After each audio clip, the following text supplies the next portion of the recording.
मीरा पदावली पढ़ रहे थे जो शंभू सिंह मनोहर द्वारा संपादित है। हमने 65 पद पूरे कर लिए थे। आज हम 66 पद पढ़ने जा रहे हैं। देखो इसमें मीराबाई क्या कहती है। प्यारे दर्शन दीजो आए, तुम बिन रहो न जाए। मीराबाई कहती है, प्यारे दर्शन दीजो आए, तुम बिन रहो न जाए। जल बिन कमल चंद बिन रजनी, ऐसे तुम देखिया बिन सजनी। मीराबाई क्या कहती है। प्यारे दर्शन दीजो आए, तुम बिन रहो न जाए। जल बिन कमल चंद बिन रजनी, ऐसे तुम देखिया बिन सजनी। अर्थात प्यारे दर्शन दीजो आए। प्यारे किसके लिए कहा गया है। प्रियतम के लिए। हे प्यारे, हे प्रियतम, तुम आप सिर गाकर मुझको क्या दे दो, दर्शन दे दो। तुम बिन रहो न जाए, आपके बिना मुझसे रहा नहीं जाता है। बिल्कुल सीधी भाषा में मीराबाई बात करती है कि हे प्रियतम, तुम आकर मुझे दर्शन दे दो, तुम्हारे बिना मुझ पर रहा नहीं जाता है।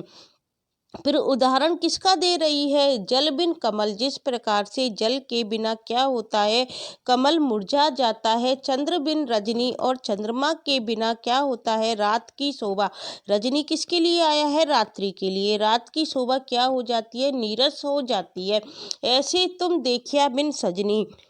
फिर मीराबाई क्या कहती है। जैसे रात की शोभा नीरस हो जाती है चंद्रमा के बिना, वैसे ही आपके बिना मेरा क्या होता है, जीवन भी। ऐसे तुम देखिया बिन, तुम्हारे देखे बिना मैं क्या हो जाती हूँ, मेरा जीवन भी क्या हो जाता है, नीरस व निष्फल हो रहा है। अर्थात आपके बिना इसकी कोई सार्थकता नहीं है। किसके बारे में कह रही है मीराबाई, श्री कृष्ण के बारे में कह रही है। फिर कहती है, आकुल व्याकुल फिरूं रैन दिन, बिरह कलेजा खाए। मैं क्या हूँ, आपके वियोग में क्या हो रही हूँ। आकुल व्याकुल हुई मैं, रात दिन क्या करती रहती हूँ, फिरूं रात दिन भटकती रहती हूँ। तथा बिरह कलेजा खाए, और जो बिरह का जो दारुण दुख है, मेरे कलेजे को क्या होता है, खाए जाता है। इस बिरह व्यथा के कारण क्या होता है, ये बिरह का दुख मेरे कलेजे को खाए रहता है। इस बिरह व्यथा के कारण क्या होता है, दिवस ना भूख नींद नहीं रहना, मुख से कथन ना आबे बैना। मुझे क्या नहीं होता है, दिन में भूख नहीं लगती है और रात को नींद नहीं आती है। इस विरह व्यथा के कारण मुझे ना तो दिन को भूख लगती है, नींद नहीं रहना, और रात को नींद नहीं आती है। तथा अपनी इस मर्म व्यथा को मुख से कथन ना आबे बैना। बैना मतलब वाणी, और मुख मतलब मुख से मैं अपनी इस विरह व्यथा को कैसे कहूँ, मुझ पे कहा नहीं जाता है। मैं अपने इस व्यथा को, मर्म व्यथा को अपने मुख से कह भी नहीं पाती। अर्थात मेरी विरह वेदना कैसी है, अवर्णनीय है, जिसे मैं कुछ कह नहीं पाती हूँ। क्या करूँ, कुछ कहत न आवे, मिल पिब तड़प बुझाए, तपत बुझाए। क्या करूँ, कुछ कहत न आवे, मैं क्या करूँ, मुझसे तो कुछ भी कहते नहीं बनता है। हे प्रियतम, आप ही मिलकर क्या करो, मिल पिब।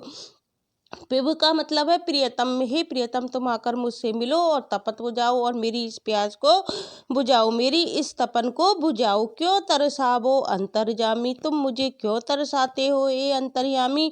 हे स्वामी, आप मुझे पर कृपा करो, आप मुझे अधिक क्यों तरसाते हो। आए मिलो, कृपा कर स्वामी, तुम मेरे पास आकर मिलो और मेरे ऊपर कृपा करो। हे स्वामी, अब तो आप कृपा कर कर मुझसे मिलो। आए मिलो, कृपा कर स्वामी, मीरा दासी जन्म जन्म को परी तुम्हारे पाँव। और मीरा क्या है, तुम्हारी क्या है, जन्म जन्मांतरों की दासी है, और आपके पैरों में क्या है, पड़ी हुई है। अतः इस क्षण आपके पैरों में पड़ी हुई मीराबाई पर तुम क्या करो, अनुग्रह करो, इसको दर्शन दो, और इसका विरह जो दुख है उसको दूर करो। तपत का मतलब क्या होता है, जो विरह रूपी दुख है जो मीराबाई पर पड़ा हुआ है। तो मीराबाई क्या कहती है, तुम आकर क्या करो, इस विरह रूपी दुख को क्या करो, दूर करो। इस बात को कौन कह रही है, मीराबाई कह रही है। और किसके लिए कह रही है, श्री कृष्ण के लिए कह रही है कि तुम आकर क्या करो, मेरे इस दुख को दूर करो। अब हम 67 पद पढ़ने जा रहे हैं। इसमें देखो मीराबाई क्या कहती है। 67 पद में देखो मीराबाई क्या कहती है। घड़ी एक नहीं आवड़े, तुम दर्शन बिन मोए। तुम ही मेरे प्राण जी काहे जीवन होए। मीराबाई क्या कह रही है, हे प्रियतम घड़ी एक नहीं आब है तुम दर्शन बिन मोए। मीराबाई क्या कहती है, घड़ी एक नहीं आबड़े तुम दर्शन बिन मोए। हे प्रियतम मुझे आपके दर्शन बिना क्या नहीं होता है, एक घड़ी भी चैन नहीं मिलता है। तुम ही मेरे प्राण जी काहे जीवन होए। फिर मीराबाई क्या कहती है, मुझे आपके दर्शन बिना एक घड़ी भी चैन नहीं मिलता है और ना ही मेरा क्या लगता है, तुम दर्शन बिन मोए, तुम्हारे दर्शनों के बिना मेरा मन भी नहीं लगता है। तुम ही मेरे प्राण जी काहे जीवन होए, अर्थात तुम क्या हो, मेरे प्राणों के आधार हो, सर्वस्व हो, आपके बिना मेरा जीवन कैसे संभव है। काहे जीवन होए, काहे मतलब कैसे संभव है, जीवन होए मेरा जीवन कैसे संभव है। छान ना भावे नींद ना आवे बिरह सताबे मोए। आपके विरह में क्या होता है, मुझे क्या नहीं लगता है, भोजन अच्छा नहीं लगता है, ना नींद आती है, रात दिन मुझे क्या रहता है, आपका विरह सताता रहता है। छान ना भावे नींद ना आवे विरह सताबे मोए। आपके विरह में ना तो मुझे भोजन अच्छा लगता है, छान मतलब भोजन नहीं भाता है, नींद नहीं आती है, विरह सताबे मोए और मुझे क्या सताता रहता है, विरह सताता रहता है। घायल सी घूमत फिरूं रे मेरो दर्द न जाने कोई। और मैं कैसी घूमती रहती हूँ, घायल सी घूमती रहती हूँ और मेरा दर्द कोई नहीं जानता है। मीराबाई क्या कहती है, आपके वियोग में मैं घायल सी कहाँ घूमती रहती हूँ, बन बन घूमती रहती हूँ। कहाँ घूमेगी मीराबाई, बन बन में घूमेगी। मेरा दर्द न जाने कोई, और परंतु मेरे दर्द को कोई भी नहीं जानता है। फिर देखो मीराबाई आगे कहती है, दिवस तो खाए गमाइयो रे रैन गवाई सोई। मैंने दिन तो क्या कर दिया, खा खा कर गमा दिया, और रात कैसे गवा दी, सो सो कर गवा दी।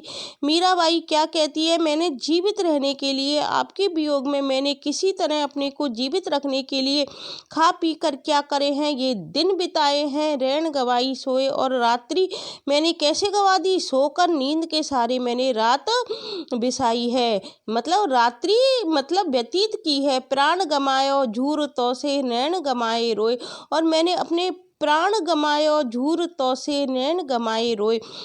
मैंने क्या है, बिसुरते बुसुरते क्या कराया, आपको याद करते करते प्राणों का नाश कर दिया है, अर्थात अपनी क्या कर दी है, काया छीण कर दी है। नैन गमाए रोए, और अपने नेत्र क्या कर दिए हैं, मैंने रो रो कर अपनी आंखें खो दी हैं। जो मैं ऐसी जान तीरे प्रीत किए दुख होए। फिर मीराबाई क्या कहती है, हे प्रियतम यदि मैं ऐसी जानती, जो मैं ऐसी जान तीरे प्रीत किए दुख होए, कि प्रीति करने से, प्रेम करने से दुख होता है। नगर डिडोड़ा पीट तीरे प्रीत न की जो कोई, तो मैं नगर नगर जाकर ढिढोरा पीट देती कि किसी से तुम प्रेम मत करना, कोई भूल कर भी किसी से प्रेम नहीं करना। मीराबाई कहती है, मैं ये जानती कि प्रीति करने से ऐसा दुख मिलता है, तो मैं नगर भर में क्या करती, ढिढोरा पीट कर कहती कि कोई भूल कर भी प्रेम नहीं करना। पंत निहारूं डगर बहारूं वो भी मार्ग जोए। मैं तुम्हारा क्या करती रहती हूँ, पंत मतलब रास्ता निहारती रहती हूँ, आपकी प्रतीक्षा में मार्ग में खड़ी आपकी राह देखती रहती हूँ। डगर बहारूं और आपकी डगर बुहारती हूँ, अर्थात आपके आने के लिए आपके मार्ग में अपने पलक पापड़े बिछाकर बैठी रहती हूँ, अभी मार्ग जो है, और आपका मार्ग जोती रहती हूँ, देखती रहती हूँ। फिर मीरा क्या कहती है, मीरा के प्रभु कबरे मिलोगे तुम मिलिया सुख होए। मीराबाई क्या कहती है, हे मेरे प्रभु तुम कब मिलोगे। मीराबाई कहती है, मीरा के प्रभु कबरे मिलोगे तुम मिलिया सुख होए। मीराबाई कहती है, हे मेरे प्रभु तुम कब मिलोगे, और तुमसे मिलकर मुझे क्या होगी, सुख की प्राप्ति होगी। इस बात को कौन कह रही है, मीराबाई कह रही है। अब हम देखो अगला 68 पद पढ़ने जा रहे हैं। इसमें देखो मीराबाई क्या कहती है। 68 पद में मीराबाई देखो क्या कह रही है, मारा जन्म मरण ना साथी थाने नहीं बिसरूं दिन राती। मीराबाई क्या कहती है, तुम तो मेरे क्या हो, जन्म मरण के साथी हो। कौन जन्म मरण के साथी हैं, श्री कृष्ण है। हे मेरे जन्म मरण के साथी, थाने नहीं बिसरूं दिन राती, तुमको मैं क्या नहीं कर सकती, रात दिन एक क्षण के लिए भी नहीं भूल सकती। किसको नहीं भूल सकती, श्री कृष्ण को नहीं भूल सकती। तुम देखिए बिन कल न पड़ते जानत मेरी छाती। तुमको देखे बिना तुम्हारे ही ध्यान में मैं क्या रहती हूँ, तन्मय रहती हूँ। तुम देखिया बिन कल ना पड़त है, तुम्हें देखे बिना मुझे एक पल भी चैन नहीं पड़ता है। जानत मेरी छाती, इस बात को तो मेरा मन ही जानता है, मेरा हृदय ही जानता है। इस अकथ्य व्यथा को कौन जानता है, मेरा हृदय ही जानता है। ऊंची चढ़ चढ़ पंत निहारूं, रोए रोए अखियां राती। मैं ऊपर चढ़ चढ़ कर तुम्हारी प्रतीक्षा में, ऊंची चढ़ चढ़ कर तुम्हारी राह देखती रहती हूँ।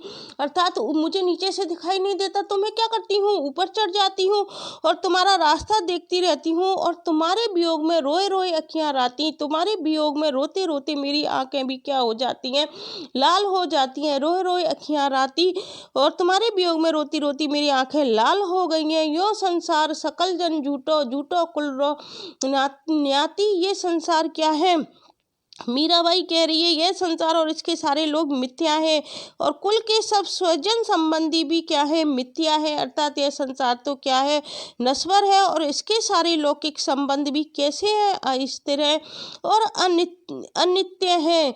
फिर कहती है दो एक कर जोड़ियो अरज करत हूँ, सुन लीजो मेरी बाती। मीराबाई क्या कहती है, ध्येय त्याग के साथ ही क्या होता है, इन लौकिक संबंधों की भी क्या हो जाती है, तीसरी हो जाती है। तो फिर मीराबाई क्या कहती है कि दो एक कर जोड़ियो अरज करत हूँ, सुन लीजो मेरी बाती। मैं दोनों हाथ जोड़कर तुमसे क्या कर रही हूँ, विनती कर रही हूँ। किनसे विनती कर रही हूँ, श्री कृष्ण से। हे प्रभु, मैं दोनों हाथ जोड़कर आपसे अर्ज कर रही हूँ, सुन लीजो मेरी बाती। बाती मतलब मेरी विनती सुन लीजो, सुन लीजिए, अर्थात मेरी विनती आप सुन लीजिए। पल पल तेरा पंथ निहारू, निरंक निरख सुख राती। मैं पल सुख पाती, निरख निरख सुख पाती। मैं पल पल क्या करती रहती हूँ, तुम्हारा पंथ, तुम्हारा राह देखती रहती हूँ। मैं प्रतिपल आपके आने की बाट जोड़ती हूँ तथा आपकी ही अनुपम छवि को निहारा करती हूँ। निरख निरख सुख पाती, और तुमको निरख निरख कर मैं क्या करती रहती हूँ, सुख प्राप्त करती रहती हूँ। मीरा के आराध्य क्या है, फिर मीराबाई क्या कहती है, मीरा के प्रभु गिरधर नागर। मीरा के आराध्य तो कौन है, प्रभु गिरधर नागर है। हरि चरणों चित राती। मीरा के आराध्य तो क्या है, एकमात्र गिरधर नागर ही है, और उन्हीं के चरणों में क्या है, मेरा मन अनुरक्त है। इस बात को कि राती का मतलब क्या है, अनुरक्त है। मेरा मन क्या है, उन्हीं के चरणों में अनुरक्त है। और ये जो आया है ना, रोई रोई अखियां राती, राती का मतलब इधर रात्रि से ना होकर क्या है, लाल है, रक्तिम है। उसकी जो आंखें होती हैं वो क्या हो जाती हैं, रो रो कर लाल हो जाती हैं। तो गाइस, आज हमने 66, 67 और 68 पदों की व्याख्या कर ली है। आशा करती हूँ आपको समझ में आ गई होगी। यदि आपको ये वीडियो अच्छी लगती है तो इसे लाइक, शेयर और सब्सक्राइब करना मत भूलना। आगे के पदों की व्याख्या मैं आपको कल प्रोवाइड कराऊंगी। Thank you guys.